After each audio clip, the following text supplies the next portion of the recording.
I was the last person my friend spoke to before she died, and I lied about her final words, because the truth would have handed the spotlight to the one person who didn't deserve it.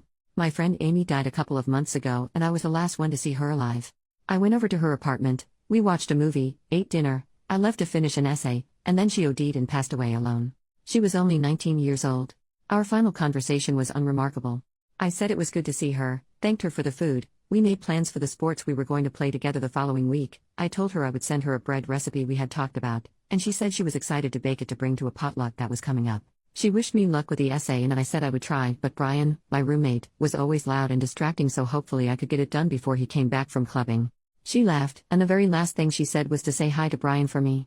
Amy didn't answer messages the next day, so I sent her roommate, Kara, a message to ask if everything was okay. Kara had been staying nearby with her boyfriend, so went home to see what was happening, and found Amy's body.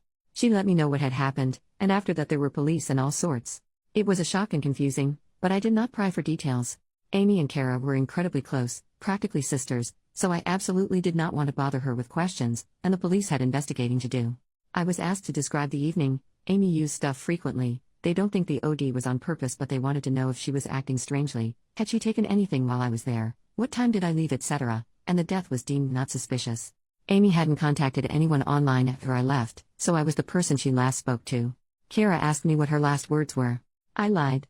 I said it had been to wish me luck with my essay, and that she hoped I had a good night. Amy had always been positive and such a genuinely lovely soul. Well wishes were fitting last words for her. I didn't say anything about saying hi to Brian. Why I lied?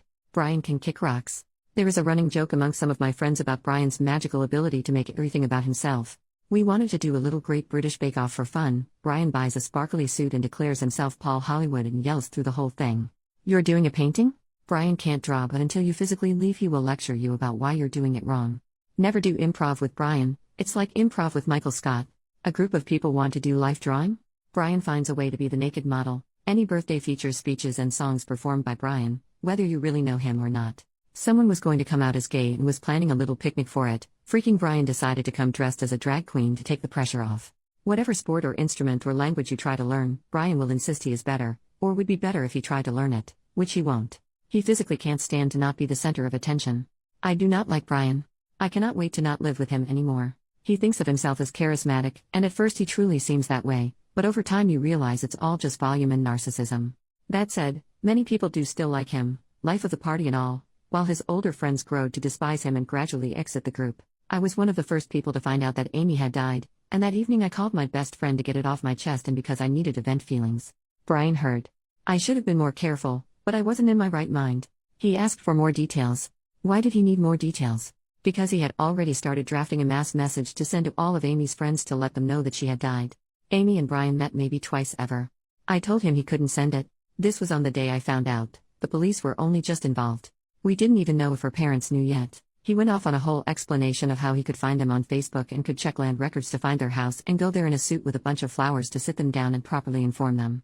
I said the police would tell them, or Kara. As I said, Amy and Kara were close. Kara is from another country, so spends summers with Amy's family, practically like a second daughter. Why on earth would Brian, a total stranger, be a more fitting messenger? He said he had thought that he should get to be the one to tell them. I remember it well, because freaking get. For non-native English speakers, you get to be player one, you get to have an extra piece of chocolate cake, you get to dress up, you get to have a little treat that you want. You absolutely do freaking not get to tell someone that their daughter has died. This anti-Brian rant is getting too long. He held off on telling most people until after Amy's parents put out an official statement, though then gloated about having known about the news beforehand. He seemed to think that he would be able to speak at her funeral, but compromised and spoke instead at an informal gathering of friends that we held to honor her. He gave several speeches which, if you weren't aware that the two barely knew each other, would make you think that they were very close. He led a number of vigils, events, gatherings, which, yes, were a good morning opportunity for many people, but I'm too far gone with disliking him that I can't see it as anything other than him trying to gain an ownership of the situation. We put together a fundraiser in Amy's name for a mental health organization she had used, and Brian was upset that he was not listed as a contributor. He did not donate. We had a book where anyone could write about their memories with Amy. Kara wrote a half page, while Brian wrote 2.5. I do not like to lie. It makes me feel sick to my stomach. A couple of months have passed and the knowledge that I actively lied about Amy's last words is gnawing at me. It's so small and stupid, but I didn't say hi to Brian for her. I said I would. She made her last ever request and I'm denying it. I'm sorry for the paragraphs about what a massive jerk he is, but I hope it demonstrates my point. This is what he is like. This is how he behaved, thinking a mutual friend he'd only met a couple of times had died. Imagine what he would have been like if he knew that her last words were about him. I confess, channeling my negative feelings into hating how he has turned this into a main character moment has channeled them away from me and the obvious fact that I left her alone to die. I think my anger at myself for the lying might be part of the overall guilt I feel about it, but that's what therapy is for. Thank you for reading. I have given this a lot of thought and I'm not going to tell anyone what she said, but I needed to get it out of my brain and into words. Update: I posted once on this account 10 months ago. My friend died and I did not pass on her final words because they were about my asshole roommate who, despite not really knowing her, did everything in his power to make her death about him. Sharing the words would cause problems, but not sharing them was eating me up inside, so I told Reddit. I thought it would feel like screaming into a void and was surprised to find support and understanding. It helped me work through my feelings, validated my choices, and made me feel seen. Thank you to every internet stranger who read it and gave their love. I love you all. I was holding a lot of guilt as the last person to see her alive, and sharing my feelings encouraged me to seek therapy. Love especially to everyone who told me to do that. To address some comments, people had horrific things to say about Amy because she took recreational drugs. That's because of me, and it's brand new guilt to deal with. For the people saying fake story because names. In the original post, I wrote A, B, and C, but then it wasn't very readable, so I changed it to Amy, Brian, and Kara. For the people saying they were secretly best friends or lovers. No, they were not. He met Amy twice in group settings. Most of his speeches concerned a theoretical future friendship that was robbed from him. Also, she was gay. For the people saying no 19-year-old has that many hobbies, we went to societies together. It was only 2 or 3 evenings a week and we didn't have a high study load or jobs. I don't know why some people obsessed over that being impossible. For the people saying you're the one making her death about Brian. That's fair. My post turned into an anti-Brian rant. The grieving heart wants what it wants, and obsessing over my roommate being a narcissist got me through the first big wave of depression. And finally, for the people saying, you're making this all about you, it's my post. It's the Off My Chest subreddit and I'm getting something off my chest. Anonymously on the internet because it would be inappropriate and self-serving to do so in real life. Now onto the updates if anyone wants to know. I'm doing alright. Grief is grief, it gets easier every day except for the days when it doesn't. It's been a year since Amy passed, and I can now think about her without crying. Kara is holding up. She took time away from studying but recently came back. One of her family members moved to be near her while she finishes her degree, so she's got support and seems to be doing well.